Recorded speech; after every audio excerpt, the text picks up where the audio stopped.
ప్రకాశం బ్యారేజీ విజయవాడ వద్ద కృష్ణానదిపై నిర్మించిన బ్యారేజీ ఇది. దీని పొడవు 1223 మీటర్లు. దీని నిర్మాణ బాధ్యతలు ఈస్ట్ ఇండియా కంపెనీ కాలంలో సర్ ఆర్థర్ కాటన్ చేపట్టాడు. దీని నిర్మాణం 1852లో ప్రారంభమై 1855లో పూర్తి అయింది. కృష్ణా, గుంటూరు జిల్లాలలోని కృష్ణా డెల్టా ప్రాంతానికి సాగునీటిని అందించే నీటిపారుదల ప్రాజెక్టు ఈ ప్రకాశం బ్యారేజీ. ఇప్పటి బ్యారేజీ 1952లో నిర్మించబడిన అంతకు 100 సంవత్సరాల కిందటే 1853లో కృష్ణా నదీ జలాలను వినియోగించుకోవడాన్ని ఉద్దేశించిన మొదటి నిర్మాణం జరిగింది. అదే కాటన్ ఆనకట్ట.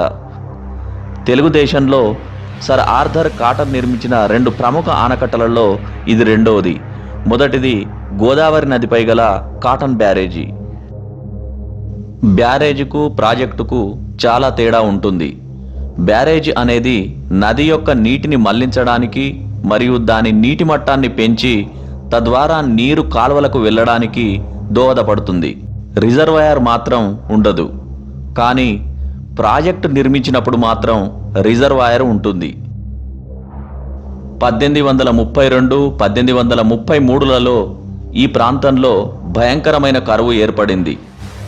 డొక్కల కరువు, నందన కరువు, గుంటూరు కరువు, పెద్ద కరువుగా పేరు పొందిన ఈ కరువు వేలాది మందిని పొట్టన పెట్టుకుంది. ఎక్కడ చూసినా శవాల గుట్టలే కనిపించేవి. దాదాపు 40% ప్రజలు ఈ కరువుకు బలయ్యారు. బ్రిటిష్ ప్రభుత్వం పన్నుల రూపేణా అప్పట్లో 2.27 కోట్లు నష్టపోయింది. ఇంత తీవ్ర కరువులోనూ కృష్ణానది ఎండిపోలేదు. అయినా ఆ నీటిని వాడుకునే మార్గమే లేకపోయింది. ఈ పరిస్థితుల్లో కృష్ణా నీటిని సాగుకు వాడుకునే ఉద్దేశంతో విజయవాడ వద్ద ఎడమ గట్టున గల ఇంద్రకీలాద్రి, కుడిగట్టున ఉన్న సీతానగరం మధ్య ఈ ఆనకట్ట నిర్మాణాన్ని ప్రతిపాదించారు.